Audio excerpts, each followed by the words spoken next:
Maka kita butuh kepada seorang guru, mursyid, murabbi yang ngantarkan kita kepada Allah. Seorang murabbi pendidik yang mengenalkan kita kepada Allah, jadikan kita lebih dekat kepada Allah Subhanahu wa taala. Karena guru itu tingkatannya banyak. Ada yang ngasih tahu ini halal, ini haram, tapi nggak peduli kau mau lakukan, kau nggak mau lakukan, terserah. Ada guru yang ngajarkan 1 tambah 1 sama dengan 2. Tapi ada murabbi, pendidik yang sejati. Nah, ini yang ngantarkan dirimu kepada Allah Subhanahu wa taala. Seperti yang dulu pernah saya bawakan ceritanya, Mbah Umar Mangkuyudan minta nama santri-santrinya yang nakal. Untuk apa? Didoakan, minta sama Allah agar santrinya yang belum baik dijadikan santri-santri yang baik. Ini murabbi.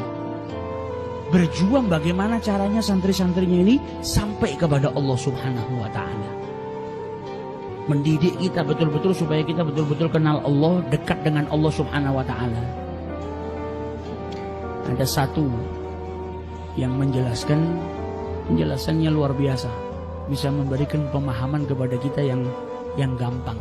Murabbi, seorang pendidik yang sejati itu ibarat seseorang yang dengan tulus dari hatinya membantu orang yang sedang sakit dibawa ke rumah sakit. Misal ada orang sakit, kita ini sebagai murid punya banyak penyakit, butuh dibawa ke rumah sakit supaya disembuhkan dari penyakit-penyakitnya ini. Nah, seorang guru murabbi pendidik itu orang yang tulus, yang mau menolong orang yang sakit dibawa ke rumah sakit.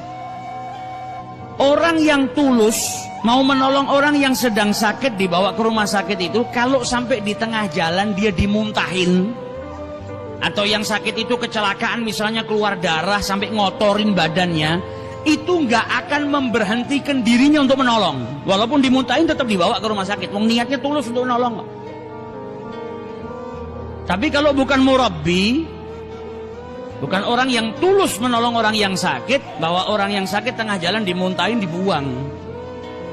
Wes tak tulungi kok malah dimuntahi. Yang ada marah, ditaruh. Tapi seorang murabbi, walaupun santrinya ibarat muntah ini berbuat salah, berbuat nakal, tetap sama gurunya itu diantarkan menuju ke rumah sakit supaya apa? Dibersihkan hatinya, supaya terobati daripada penyakitnya. Makanya kita butuh seorang murabbi. Cari guru untuk apa? Mengantarkan kita kepada Allah Subhanahu wa taala. Duduk sama mereka ngingatkan kita sama Allah. Duduk sama kita nambah iman kita semakin kuat.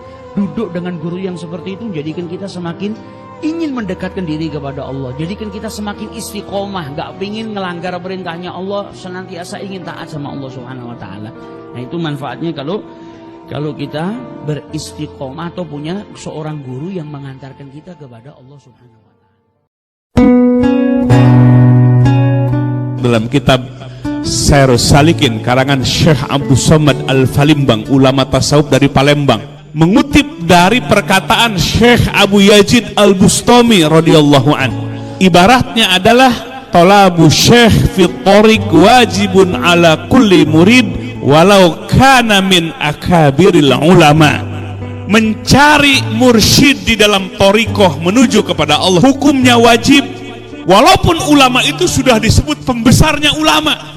Tapi kalau hanya baru memiliki ilmu zohir, wajib mencari mursyid masuk dalam thariqah. Ini perkataan Syekh Abu Yazid Al-Bustami yang banyak dikutip oleh para ulama.